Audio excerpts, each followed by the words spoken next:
Bonsoir mesdames et messieurs, bienvenue sur la radio Urban FM 104.5 qui produit cette émission que nous avons concoctée à l'occasion non seulement du dialogue national inclusif, mais qui va pouvoir vous renseigner sur un certain nombre d'informations. Ça s'appelle simplement Juste pour comprendre. Aujourd'hui, nous allons avec les commissaires nous entretenir sur les différents sujets qui ont été mis en exergue lors de leurs travaux en commission et en sous-commission, mais surtout vous savez qu'ils passent à une nouvelle phase qui est celle des plénières au cours desquelles ils vont devoir présenter les rapports des différentes commissions et sous-commissions et nous aurons l'occasion de pouvoir les interroger sur les sujets qui sont revenus le plus souvent et qui aujourd'hui pourront être importants pour décider de l'avenir de notre pays.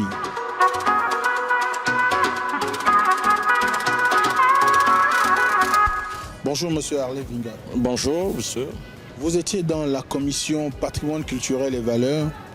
Nous, on aimerait savoir ce qui a le plus concerné vos discussions tout au long des 10 jours qui ont concerné l'analyse des contributions faites par les Gabonais. Oui, effectivement, nous avons beaucoup plus insisté sur la contextualisation d'un certain nombre d'aspects. Il s'agissait notamment de la prise en valeur de notre patrimoine culturel, de la protection de nos artistes.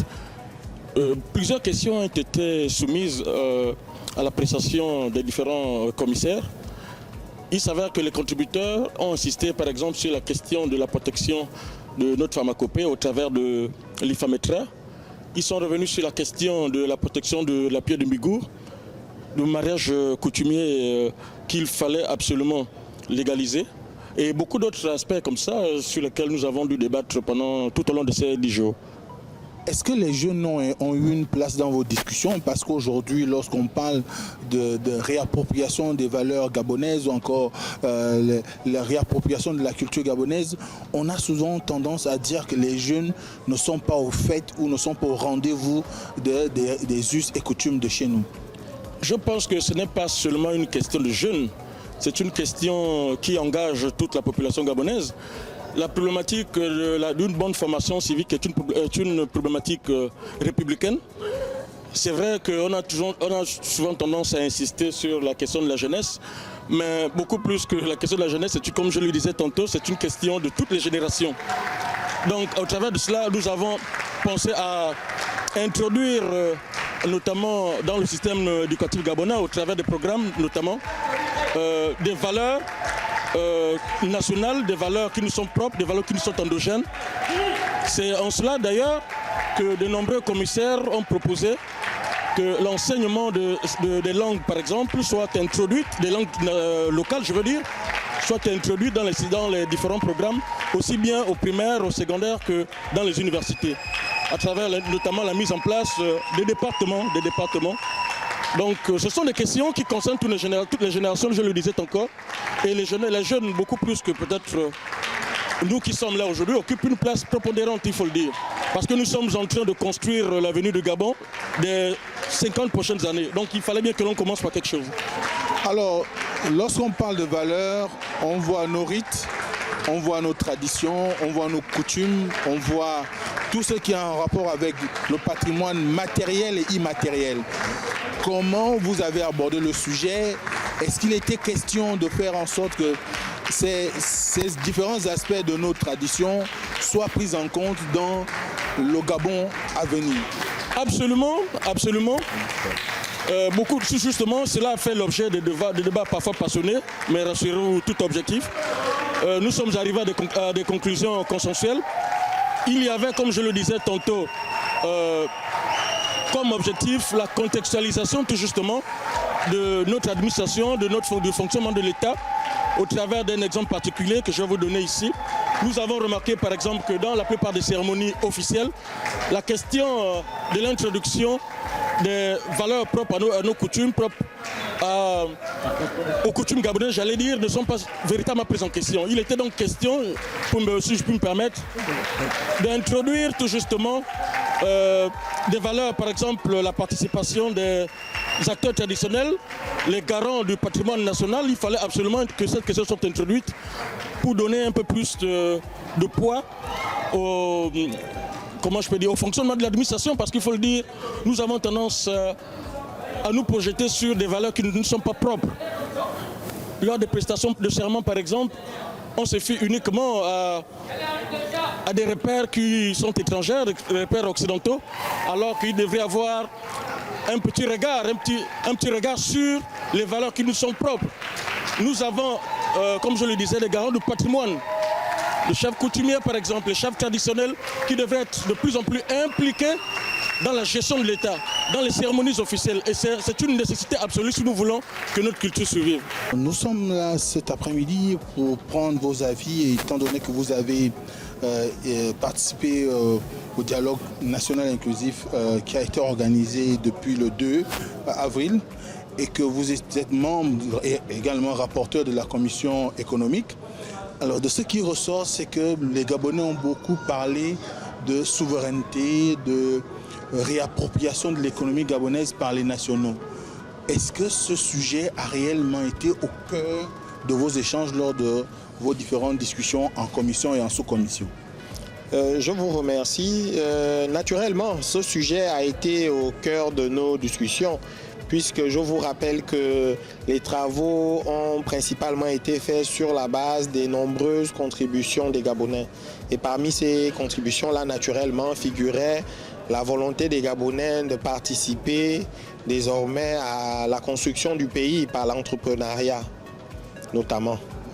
Alors, par l'entrepreneuriat, est-ce que vous pensez qu'il y a suffisamment de ressources aujourd'hui capables de permettre aux Gabonais de pleinement se déployer dans le secteur économique, quand on sait que souvent ceux qui viennent investir chez nous ont déjà de quoi pouvoir démarrer une entreprise aussi rapidement et pouvoir satisfaire aux attentes des autorités? Est-ce que les Gabonais sont en mesure de relever le challenge? Écoutez, les Gabonais sont en mesure de relever le challenge de l'entrepreneuriat. Ce challenge-là nécessite, comme vous l'avez dit, des ressources, donc du financement, mais aussi et surtout de l'accompagnement et de la formation. Et je peux vous dire qu'aujourd'hui, le président de la République, il l'a dit et il l'a montré plusieurs fois, est déterminé à accompagner les Gabonais vers cette voie. D'accord. Alors, vers la voie du changement de paradigme en ce qui concerne l'économie gabonaise qui pourrait revenir aux nationaux, est-ce qu'on peut lire dans les propositions à venir des idées allant dans le sens de permettre à ce qu'il y ait une certaine, on va dire, protection d'un certain nombre de secteurs économiques et qui seraient réservés exclusivement aux nationaux? Est-ce que c'est une piste qui a été plus ou moins étudiée? Oui, toutes les pistes ont été étudiées et toutes les pistes ont été mises sur la table. C'est un dialogue. Lorsqu'on dialogue, on ne garde rien sous la table. On met tout sur la table et naturellement, selon la position des Gabonais dans certaines activités ou dans certains marchés, il sera étudié la possibilité d'accompagner les Gabonais ou de les favoriser d'une manière ou d'une autre pour que ces derniers progressivement s'approprient leur économie. Alors, quand on regarde également l'économie gabonaise, très souvent on se pose la question de savoir si en réalité le grand nombre d'étrangers, si je peux dire, si je peux me permettre, est un problème ou un frein au développement économique de notre pays. Le grand nombre d'étrangers, lorsqu'ils respectent les lois et réglementations de notre pays, ne constitue pas en lui-même un problème. Ce qui peut constituer un problème, c'est lorsque ces derniers ne respectent pas la réglementation en vigueur dans notre pays et brillent par des comportements discriminatoires vis-à-vis des autochtones, vis-à-vis des Gabonais.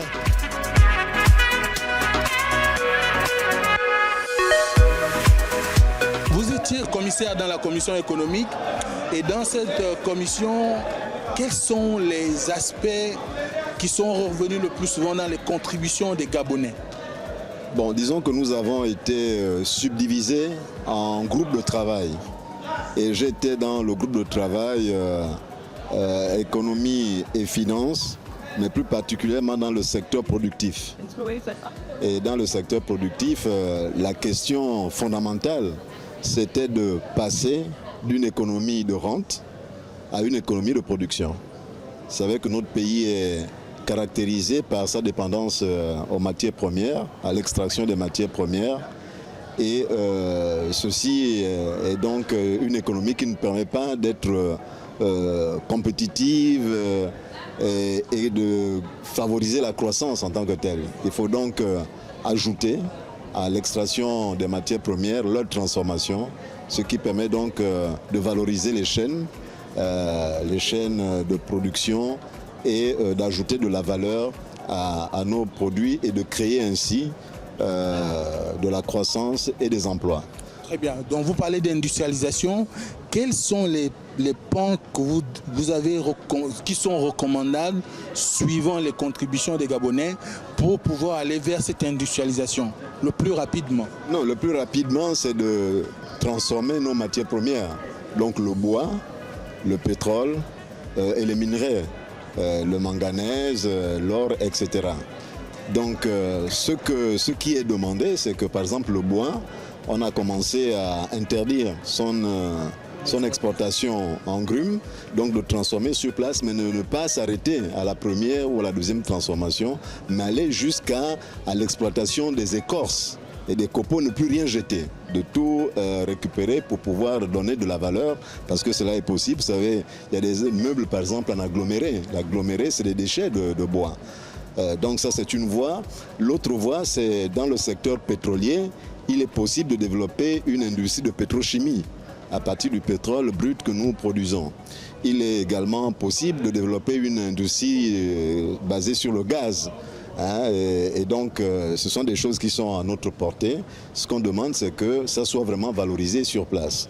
Et en ce qui concerne les minerais, là aussi, par exemple, pour ce qui est du manganèse, on a commencé à transformer, à donner une première transformation du manganèse, mais il est possible d'aller plus loin pour pouvoir donner une deuxième ou troisième transformation du manganèse avant de sortir ces produits-là du territoire. Alors, il se trouve souvent que lorsqu'on parle de transformation, lorsqu'on parle d'industrialisation, il y a un secteur qui est souvent oublié, qui est aussi un secteur tout aussi important parce qu'il va de la souveraineté alimentaire du Gabon, le secteur agricole. Est-ce que vous en avez parlé? Est-ce que ça fait l'objet de débats dans vos commissions? Oui, nous en avons parlé sous l'angle, disons, de la transformation des produits agricoles. Par exemple, les fruits peuvent être transformés en jus. Par exemple, les tomates peuvent être transformées en produits, en tomates concentrées en boîte, etc. Par exemple, la banane peut être transformée en chips, par exemple. Donc, vous voyez, nous avons abordé cet aspect sous l'angle de la transformation et non pas, disons, de la production vivrière ou de la production agricole elle-même. Un autre élément qui a été abordé dans le cadre de notre sous-commission, c'est le financement, évidemment, pour accompagner les promoteurs dans le secteur de l'industrie. Et donc, il y a eu des recommandations qui ont été faites pour que l'État mette en place des mécanismes qui permettent d'aider au financement des promoteurs pour que ces promoteurs-là puissent se développer en ayant le soutien de l'État. Il y a aussi dans les discussions que nous avons eues la nécessité de réserver certains secteurs de l'industrie aux nationaux. Par exemple, au niveau de la sous-traitance, il a été recommandé que certains domaines de la sous-traitance, je prends le secteur de la forêt par exemple, la coupe, le transport et l'agréage du bois soient réservés aux nationaux. Il en est de même dans certains secteurs de l'industrie pétrolière. Il y a là des pans entiers de ces secteurs-là qui peuvent être réservés aux Gabonais sous l'angle, disons, de la sous-traitance. Bien. Vénérable, il y a aussi que lorsqu'on discute un tout petit peu de l'économique, il y a un terme qui est revenu, la souveraineté. Est-ce qu'au niveau de cet aspect de la transformation ou de l'industrialisation de l'économie gabonaise, il y a une part belle qui sera réservée aux nationaux en priorité? Oui, c'est ce que je viens de vous dire là. Mais disons que le terme de souveraineté, le concept de souveraineté a été développé dans le sens qu'il faut qu'on affirme que les matières premières qui sont extraites de notre sous-sol ou de notre sol sont la propriété des Gabonais. Ça doit d'abord servir en priorité aux Gabonais et profiter en priorité aux Gabonais. Et donc ce concept a été réaffirmé et on demande même, on souhaite même que dans la Constitution, on puisse réaffirmer la souveraineté de notre pays sur ces matières premières. Ça veut dire qu'il y a eu des accords coloniaux qui ont été signés avant l'indépendance, qui se sont poursuivis et qui pouvaient donner la possibilité d'octroyer la propriété de ces matières premières, de ces ressources à des pays étrangers. Ceci ne doit plus se faire. Voilà. Alors aujourd'hui, lorsqu'on parcourt un tout petit peu cette question de l'économique, souvent aussi on a tendance à lire ça et là que les Gabonais sont très peu structurés en ce qui concerne les plans de développement. Est-ce que dans les contributions des Gabonais, des contributions dont vous avez fait, du moins que vous avez analysé, il y a des propositions sur une stratégie d'industrialisation du Gabon? Oui, il y a une stratégie d'industrialisation qui a été adoptée par, disons, des assises qui se sont tenues il y a quelques années, je crois en 2010. Mais cette stratégie n'a jamais été approuvée par les instances qui doivent le faire, notamment par le Parlement. Donc il a été demandé de relancer cette stratégie et qu'elle fasse, disons, l'examen d'une adoption formelle et qu'elle soit mise en œuvre par le gouvernement pour qu'elle se traduise dans les faits. Mais il y a un autre aspect. Nous nous sommes rendus compte que le Gabon planifiait peu, faisait peu de programmation, se projetait peu vers l'avenir. Et cette lacune a été heureusement comblée un peu avant le dialogue avec la réinstauration du ministère de la planification et de la programmation. Donc c'est un aspect important.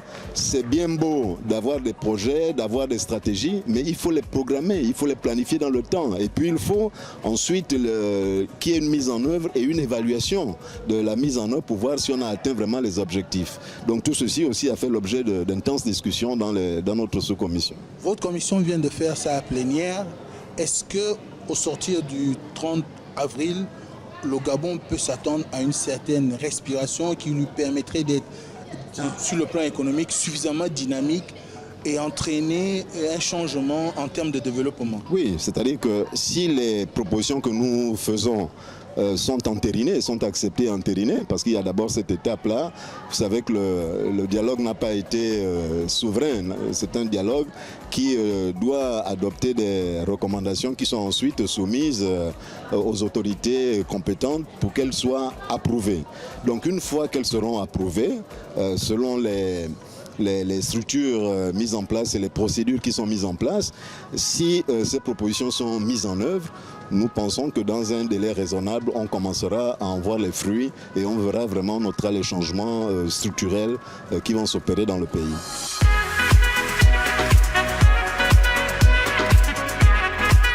Nous, on vous a pris parce que vous venez de la diaspora. Et on vous sait parmi ceux qui, durant des années, ont milité pour un changement au Gabon. Vous êtes activiste. Comment vous appréciez le déroulé du dialogue national inclusif qui se passe actuellement à Libreville? Je suis plus que satisfait, vraiment plus que satisfait, parce que tout mon combat justement était basé sur le fait, sur l'importance et la nécessité de mettre ce pays en transition et d'organiser un dialogue national inclusif. Donc vraiment, c'est vrai qu'il y a eu quelques micmacs au départ, mais tout se passe très bien. De toute manière, les Gabonais eux-mêmes y voient. Vous-même, vous voyez, vous êtes là, vous voyez comment voilà, c'est détendu. Même dans les sous-commissions, dans les commissions, nous nous sommes parlé franchement. Nous avons parlé des problèmes du Gabon et des Gabonais. Donc vraiment, il me manque des mots pour exprimer la joie qui est en moi de voir que cet espoir, ce combat que j'ai mené pour le Gabon, j'arrive quand même à voir à l'horizon comment appeler, j'arrive à voir un espoir ou des rayons de soleil à l'horizon pour le Gabon. Alors concrètement, comment voyez-vous le Gabon à la suite de ce dialogue? Ben écoutez, c'est ce que je viens de dire. C'est-à-dire que... des rayons. Il n'y a pas des... des choses concrètes que vous aimeriez voir implémentées dans notre pays dès l'adoption de ce qui pourrait être sorti d'ici comme conclusion? Ce qui est sûr, je peux vous rassurer que quelles que soient les commissions, l'esprit patriotique a primé sur ce dialogue. C'est le patriotisme, c'est Gabon d'abord. Maintenant, parce que là, nous avons dialogué. Nous avons dialogué. Nous avons mis en place nous avons revu un certain nombre de choses qui ne vont pas pour le Gabon. Mais ce qu'il est important de savoir ici, et ça je vais le dire aux Gabonais, il faudrait que chaque Gabonais comprenne, change son logiciel. Parce que nous avons un problème ici, là. C'est vrai que nous avons été formatés pendant plus de 56 ans par un régime, d'ailleurs qui s'est maintenu au pouvoir par ça. Donc il est important que chaque Gabonais change sa mentalité ou sa manière de concevoir les choses. Sinon, pour le reste, je suis optimiste. Je suis très optimiste, puisque de toute manière, pour tous les commissaires, tous les participants à son dialogue, nous sommes conscients d'une chose. Si nous ne réussissons pas, si dans quelques années l'on se retrouve dans les mêmes travers, nous sommes responsables. Mais en même temps, si le Gabon change considérablement, va vers l'avant, c'est aussi grâce à nous. Donc, voilà. Et nous ayant pris conscience de ça, chacun a donné le maximum de lui afin que ce dialogue puisse réussir. Et je peux vous dire maintenant que ce dialogue est une réussite. C'est un succès. Merci.